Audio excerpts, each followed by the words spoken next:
Hello everyone, welcome to my channel highway study guru. जो लोग इस चैनल पर पहली बार आए हैं, चैनल को सब्सक्राइब कर लें, बेल आइकन दबाना ना भूलें, जिससे आपको अपकमिंग वीडियो का नोटिफिकेशन मिल सके। आज का टॉपिक है compressive strength of concrete cube as per IS 516 part 1 section 1 2021। पहले IS 516 का एक ही पार्ट था, अभी इसके बहुत सारे पार्ट आ गए हैं। अब क्यूब मोल्ड दो साइज का होता है। पहला होता है 100 mm 100 mm 100 mm, दूसरा होता है 150 mm 150 mm 150 mm का।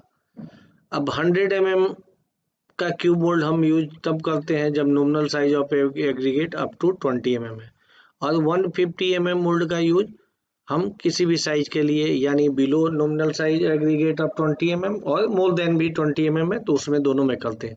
इसलिए जनरली हमको साइड पर 150 mm का ही क्यूब मोल्ड मिलता है।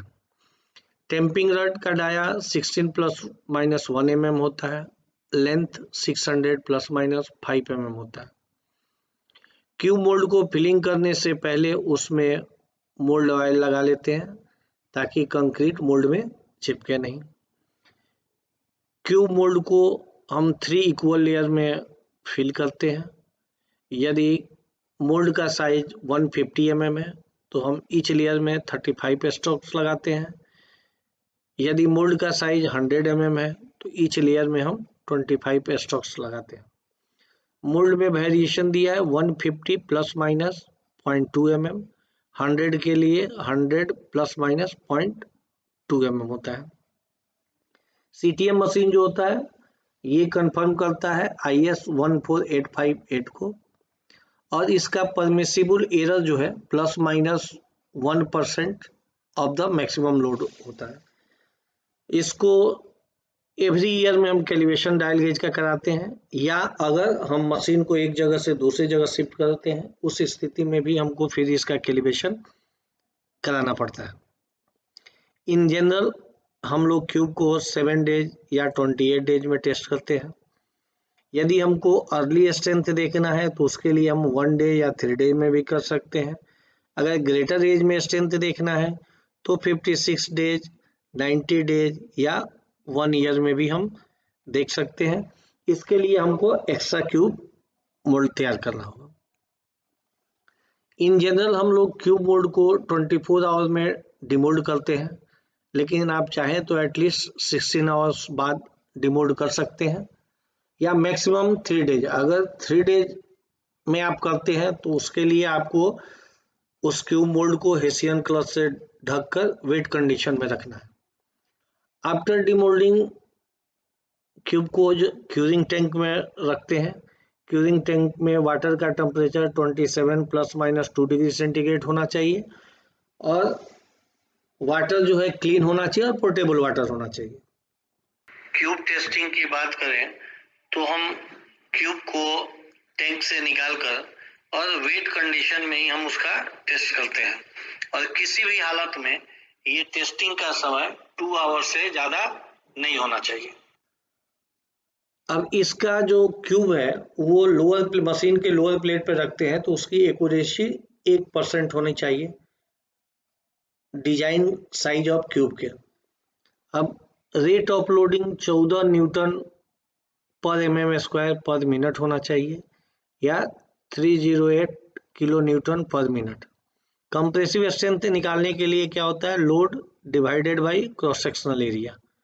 लोड डायल गेज हमारा किलो न्यूटन में होता है, उसको हम न्यूटन में चेंज कर लेते हैं। अब एक सैंपल में 3 स्पेसिमेन या 3 क्यूब मोल्ड होता है। इंडिविजुअल वेरिएशन 3 क्यूब का जो है वो ±15% ऑफ द एवरेज से ज़्यादा नहीं होना चाहिए। अगर उससे ज़्यादा है तो उस कंडीशन में हम उसको रिपीट टेस्ट करते हैं या डिस्कार्ड, उस टेस्ट को डिस्कार्ड कर देते हैं। लेकिन प्रॉब्लम वहाँ होता था जहाँ मान लीजिए हमारे पास एक सेट ही क्यूब है और उसमें वेरिएशन ±15% से ज़्यादा है, और उस रिजल्ट को हम डिस्कार्ड कर दिए, तो फिर किस बेस पर हम उस कंक्रीट का स्ट्रेंथ डिराइव करेंगे। तो इसके लिए ये नए वाले 5.6 में ये दिया है कि अगर ऐसे एक सेट क्यूब है और ऐसा कंडीशन है तो उसमें हम average of two closest value को लेकर उसका एवरेज करके वही उसका रिजल्ट हो जाएगा। कंप्रेसिव स्ट्रेंथ को हम नियरेस्ट 0.5 MPa में नोट करते हैं। अब इसका एक्सेप्टेंस क्राइटेरिया होता है जो कि हम पहले वीडियो जो पोस्ट किए हैं उसमें दिया हुआ है, उसका लिंक हम डिस्क्रिप्शन में डाल देंगे। ऐसे हम एक बार याद दिला देते हैं कि एक्सेप्टेंस क्राइटेरिया में होता है कि यदि 4 consecutive non overlapping group of cube है उसका एवरेज FCK+3 से होना चाहिए, FCK+3 होना चाहिए, और इंडिविजुअल में किसी एक सेट का FCK-3 होगा।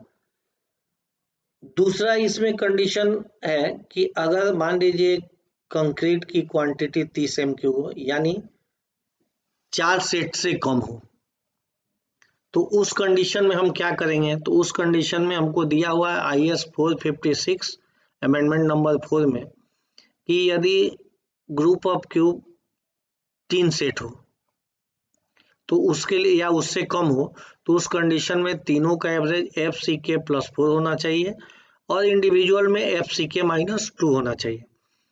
और यदि एक सेट ही क्यूब है तो उस कंडीशन में उसका स्ट्रेंथ FCK+4 होना चाहिए। अब इसका फ्रीक्वेंसी देख लेते हैं कंक्रीट का। जैसे 1 से 5 MQ है तो हम एक सैंपल लेते हैं 28 डेज के लिए। 6 to 15 है तो 2 सैंपल, 16 to 30 MQ है तो 3 सैंपल, 31 से 50 के लिए 4 सैंपल, और 50 MQ से ज़्यादा के लिए 4 प्लस एडिशनल पर 50 MQ पर एक सैंपल लेते हैं। एक सैंपल मीन्स 3 स्पेसिमेन यानी 3 क्यूब मोल्ड। ये 28 डेज के लिए है। अब 7 डेज या अदर डेज के लिए हमको कास्ट करना है तो उसके लिए हम अलग से क्यूब बनाते हैं। जैसे 7 डेज के लिए कास्ट करना है, अगर छोटा कंक्रीट की क्वांटिटी कम है तो हम इन जनरल एक सेट भर लेते हैं 7 डेज के लिए। अगर मास कंक्रीट है तो 2 सेट या 3 सेट भरते हैं। ये फॉर्मेट दिया हुआ है, ये फॉर्मेट IRC-SP 112 में दिया हुआ है। अब हम लोग देखते हैं जी, जनरली जब हम क्यूब का स्ट्रेंथ निकालते हैं तो जो रीडिंग आता है उसमें हम 22.5 से भाग दे देते हैं। तो ये कैसे आता है? इसके लिए क्या है, लोड हमारा किलो न्यूटन में आता है तो हम किलो न्यूटन को क्या करते हैं, न्यूटन में बदल लेते हैं, यानी जो रीडिंग होगा उसमें 1000 से मल्टीप्लाई कर देते हैं। यानी अगर हम मान लीजिए कि मेरा रीडिंग 1 किलो न्यूटन है तो 1 × 1000 डिवाइडेड बाई 150 × 150। अब ये 2 जीरो से 2 जीरो कट जाएगा तो ये बचेगा 10 डिवाइडेड बाई 225। अब ऊपर नीचे 10 से डिवाइड कर देंगे तो ऊपर 1 हो जाएगा, नीचे हो जाएगा 22.5। तो इसीलिए हम लोग जो रीडिंग आता है उसमें 22.5 से भाग देके उसका स्ट्रेंथ निकाल लेते हैं, उतना न्यूटन पर mm² या MPa। आप चाहें तो जो रीडिंग आया उसमें 0.0444 से मल्टीप्लाई भी कर देंगे तो आपका स्ट्रेंथ निकल जाएगा। Thank you for watching my video. मेरा वीडियो अच्छा लगे तो दोस्तों को शेयर करें, लाइक करें। धन्यवाद।